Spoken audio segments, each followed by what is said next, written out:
ഞാൻ ഇന്നലെ കണ്ട ഒരു വീഡിയോ കുറച്ച് ദിവസമായിട്ടുണ്ട്. ഞാൻ ഇന്നലെയാണ് അത് കണ്ടത്. ആ കുട്ടിയുടെ പേര് ജസ്ന എന്നാണ്. അവർക്ക് ഒരു വീടില്ലായിരുന്നു. അവരുടെ അമ്മയുടെ ഓപ്പറേഷൻ നടന്നു. അത് കഴിഞ്ഞ് കാശൊന്നുമില്ല, വാടകയ്ക്ക് താമസിക്കുന്നവരാണ്. ഭക്ഷണം കഴിക്കാതെയൊക്കെ ഇരുന്നിട്ട് വാടക കൊടുത്ത ആൾക്കാരുണ്ടെന്നേ. അങ്ങനെയൊക്കെയാണ് ജീവിച്ചു പോകുന്നത്. സംഘടന രൂപീകരിച്ച് ആ സംഘടനയിലൂടെ വീട് വെച്ച് കൊടുക്കാൻ തീരുമാനിക്കുകയും അവർക്കൊരു വീട് വെച്ച് കൊടുക്കുകയും അതിലാണ് അവരിപ്പോൾ താമസിക്കുന്നത്. ആ വീടും കാണാം, ജസ്ന എന്ന പെൺകുട്ടിയെയും നമുക്ക് കാണാം. നോക്കാമല്ലോ. ഇവിടുത്തെ കൊട്ടാരം പോലെയാണ്. കൊട്ടാരമാണ് അവരെ സംബന്ധിച്ചിടത്തോളം. അതെന്ന് കുടിലല്ല, കുടിൽ മുതൽ കൊട്ടാരം വരെ എന്നാണ്. അപ്പോൾ കുടിലിനേക്കാളും വലുത് കൊട്ടാരമാണെന്ന് നമ്മൾ ധരിക്കാൻ പാടില്ല. നമുക്കുള്ളത് എന്താണോ അതാണ് കൊട്ടാരം. കൊട്ടാരം നമുക്കുണ്ടാക്കാൻ പറ്റിയില്ലെങ്കിലും നമുക്ക് കുടിലുണ്ടാക്കാൻ പറ്റിയല്ലോ. കുടിലെങ്കിലും ഒരാൾ വെച്ച് തന്നല്ലോ. ആ കുടില് കൊട്ടാരമായിട്ട് നമ്മൾ കാണണം. അങ്ങനെ അതിനെ വൃത്തിയും വെടുപ്പുമായിട്ട് കൊണ്ടുനടക്കണം. രേണു ഒന്ന് കാണണം. കണ്ടിട്ടുണ്ടാവും. രേണു അല്ലെങ്കിൽ ഒന്നും കാണലില്ലല്ലോ. രേണുവിനെ എവിടെ കാണാൻ സമയം? രേണു പറയണ ഞാനത് കണ്ടിട്ടില്ല, ഞാനത് കേട്ടിട്ടില്ല. എൻ്റെ സുഹൃത്തുക്കളെ കണ്ടിട്ടാണ് എന്നോട് പറയുന്നത്. ഏത് സുഹൃത്ത്? PR വർക്ക് ഉണ്ടോ? ഉണ്ടാകാം. ആരോരോ PR ഉണ്ട്. അവരാണ് ഇവളുടെ വീഡിയോ ഒക്കെ പോസ്റ്റ് ചെയ്യുന്നതും. അതേപോലെ തന്നെ ഇവൾക്ക് വീഡിയോ കണ്ടിട്ട് ആരൊക്കെ റിയാക്ഷൻ വീഡിയോ ചെയ്യുന്നു, ആ വീഡിയോ കണ്ടിട്ട് അതിന് കുറിച്ചുള്ള വിശകലനങ്ങളെല്ലാം കൊടുക്കുന്നത് PR ആണ്. നമുക്കൊന്നും PR വെക്കാനുള്ള കഴിവില്ലേ? നമ്മൾ വീഡിയോ എടുക്കും, എഡിറ്റ് ചെയ്യും, അതിൽ എന്തൊക്കെ ചേർക്കണോ അത് ചേർക്കാൻ പറ്റുന്ന അറിയാവുന്ന കാര്യങ്ങളൊക്കെ അതിൽ ചേർക്കും. നമ്മളങ്ങ് അപ്ലോഡ് ചെയ്ത് കയറ്റി വിടും. അവിടെ നമുക്ക് ആരും PR ഇല്ല, ഒന്നുമില്ല. വേറൊരാളെ വെച്ച് നമ്മൾ അതിന് ഇതിന്റെ പുറകെ നടക്കല്ല വേണ്ടത്.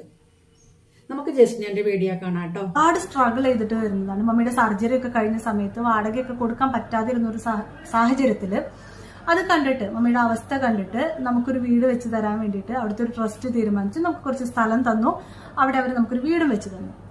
അതിലേക്ക് 19,000 രൂപ നമ്മൾ അങ്ങോട്ട് കൊടുത്തിട്ട് പിന്നെ കുറേ നല്ല ആളുകൾ ചേർന്ന് അവരുടെ പൈസയും അവരുടെ എഫേർട്ടും കുറേ പണിക്കാര് പൈസ ഒന്നും ഇല്ലാണ്ട് നമുക്ക് ഹെൽപ്പ് ആക്കുന്ന രീതിയിൽ വന്ന് ചെയ്ത് തന്നൊരു വീടാണിത്. ആ വീടിന്റെ വിഷ്വല് ഞാനിവിടെ വെക്കാവേ.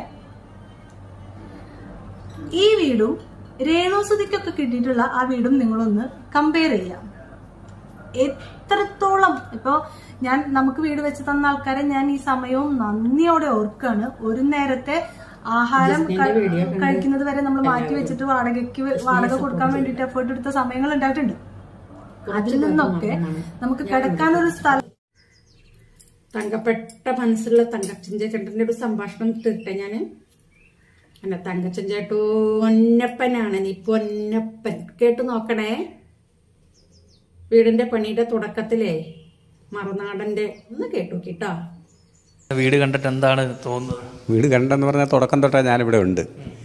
പക്ഷേ എനിക്കും കെട്ടിടത്തിൻ്റെ പണിയാണ്. സ്വന്തമായിട്ട് ഞാൻ കെട്ടിടം പണിതിട്ടുണ്ട്. അല്ലാതെ കമ്പനികളിലൊക്കെ നിന്ന് വർക്ക് ചെയ്തിട്ട് സ്വന്തമായിട്ടും പണി ചെയ്ത ഒരാളാണ്. ഇപ്പം സുഖമില്ലാതൊക്കെ ആയതുകൊണ്ട് പോകാൻ പറ്റാതിരിക്കുന്ന പണി ചെയ്യാത്ത. പിന്നെ അങ്ങനെയുള്ള ഞാനിവിടെ വന്ന് ഇതിൻ്റെ വാനം എടുക്കുമ്പോൾ തൊട്ട് ഞാനിവിടെ നോക്കി ഒരു കാര്യവും ആരോടും ഒന്നും പറയേണ്ടത് വന്നിട്ടില്ല ഇന്ന് വരെ. വളരെ തൃപ്തി. അതായത് മനസ്സുകൊണ്ട് ഞാൻ ചെയ്യുകയാണെങ്കിലും അതിലും അത്ര ഭംഗിയായിട്ട് ചെയ്യത്തില്ലെന്നുള്ളതാണ്. പുറമേ കാണുന്ന മൂടി തന്നെയല്ല. ഞാൻ പറഞ്ഞല്ലോ, അടിസ്ഥാനം എന്ന് പറഞ്ഞാൽ തറ തൊട്ടുള്ള അതിൻ്റെ വർക്ക്, ഭിത്തിയാണെങ്കിലും ഇതിലെല്ലാ പണിയും വളരെ 100% തൃപ്തി ഉണ്ടായിരുന്നു. കാരണം എനിക്ക് വർക്ക് അറിയാവുന്നതുകൊണ്ട്, പണി ചെയ്യുന്ന ഒരാളായിരുന്നുകൊണ്ട് വളരെ ഞാൻ എന്നും വീട്ടിൽ ചെന്ന് പറയും ഓരോ. കേട്ടല്ലോ, തങ്കച്ചൻ ഉഷാറല്ല ആള്. തങ്കച്ചനല്ല, പൊന്നച്ചനാണേ. അടുത്ത വീഡിയോ ഒന്ന് കേട്ടാലോ. തന്ത വൈബ്, തന്ത വൈബ്, തന്ത വൈബ്, തന്ത വൈബ്. ഓ ഓ ഓ ഓ ഓ ഓ ഓ ഓ. ശരി, ഞാൻ ഒരു കാര്യം ചോദിച്ചോട്ടെ. ഈ കൊല്ലം സുധീരോടെ കിടന്നുണ്ടാക്കിയ ഒരു കുഞ്ഞുണ്ടല്ലോ, അങ്ങനെ തന്നെ പറയും. ആളുടെ കൂടെ കിടന്നിട്ട് ഒരു കുഞ്ഞെനിക്കുണ്ടായല്ലോ. ഞാൻ ഓൾറെഡി റിലേഷൻ, പുള്ളിയുടെ വൈഫ് ഉള്ളപ്പോ ഞാൻ ഒന്നും ചെയ്തിട്ടില്ലല്ലോ. പുള്ളിയെടുത്ത് ബെസ്റ്റ് സെക്സ് ചാറ്റ് പോലും സുധിച്ചേട്ടൻ. ഇയാൾ ആരാ? എന്റെ തന്തയാണോ താജുദ്ദീൻ? അല്ലല്ലോ, താജുദ്ദീൻ തന്തയൊന്നും അല്ല. അവിടെ തൊട്ടടുത്തുള്ള ഒരു ക്യാൻസർ രോഗിക്ക് കൊടുക്കാനെന്ന് പറഞ്ഞ ഒരാളുടെ കയ്യിൽ നിന്നും 50,000 രൂപ മേടിച്ചിട്ടുണ്ട്. ആ പൈസ കൊടുത്തിട്ടുണ്ടോ? ആളുടെ പേര് എന്നെ ആള് വിളിച്ചു പറഞ്ഞു. ആളുടെ പേര് ഞാൻ വെളിപ്പെടുത്തുന്നില്ല. ഇനി ഒരുപാട് രേഖകൾ എന്തെങ്കിലും ഉണ്ട്. രേണു എല്ലാവരും ഭർത്താവിന്റെ കൂടെ കിടന്നാൽ മാത്രമാണ് കുഞ്ഞുങ്ങൾ ജനിക്കുന്നതെന്ന് പറയണ്ട. കിടന്നതുകൊണ്ട് കുഞ്ഞുങ്ങൾ ജനിക്കണമെന്നൊന്നുമില്ല. രേണു പറഞ്ഞൊരു വാക്ക് ഇതിൽ കറക്റ്റാണ്. ഞാൻ സുധിച്ചേട്ടൻ്റെ കൂടെ കിടന്നുണ്ടാക്കിയതാണ് ഋതപ്പനെന്ന്. ഇതാർക്കും അറിയില്ലായിരുന്നു കേട്ടോ. രേണുവെന്ന് പറഞ്ഞപ്പോഴാണ് ഈ കാര്യത്തിന്റെ ഗൗരവം എല്ലാവരും മനസ്സിലാക്കിയത്. ഇത്രയും ഉണ്ടായിരുന്നോ? ഇങ്ങനെയൊക്കെ ചിന്തിക്കണമായിരുന്നോ നമ്മള്? ആരും ചിന്തിക്കാറില്ലാത്തൊരു കാര്യമാണിത്. എന്നാൽ എൻ്റെ രേണു, നീ ഗൈനക്കോളജിയിലെ PhD എടുത്തിട്ടുണ്ടോ? ഈ പച്ചൻ പള്ളിക്കൂടത്തിൽ പോയിട്ടില്ല കേട്ടോ. പള്ളിക്കൂടത്തിന്റെ പടിവാതിൽ വരെയേ പോയിട്ടുള്ളൂ. അതാണ് ഇങ്ങനെയൊക്കെ പറയുന്നത്. ചാനലിന്റെ മുന്നിൽ ഇന്റർവ്യൂവിന് വന്ന പെണ്ണ എനിക്ക് ചാനലിൽ ഇന്റർവ്യൂ കൊടുത്താൽ പോരെ? അവിടെ അവള് ചോദിച്ചോ എന്നോട് ഋതപ്പൻ എങ്ങനെയാ ഉണ്ടായത് ചോദിച്ചാ? ആ ഒരു ചോദ്യം ആരും എന്നോടെന്നല്ല, ഒരാളും ചോദിക്കാൻ പാടില്ലാത്തൊരു ചോദ്യമാണത്. അതിന് ഉത്തരം പറയാനും നമ്മൾ നിൽക്കേണ്ട ആവശ്യമില്ല. വീണയുടെ ഭർത്താവായിട്ട് സുധി കഴിഞ്ഞുകൊണ്ടിരിക്കുമ്പോൾ രേണു സുധിക്ക് സെക്സ് ചാറ്റ് ചെയ്തിരുന്നു എന്ന് വീണ ഒരു മാധ്യമത്തിന്റെ മുമ്പിൽ പറഞ്ഞിരുന്നു.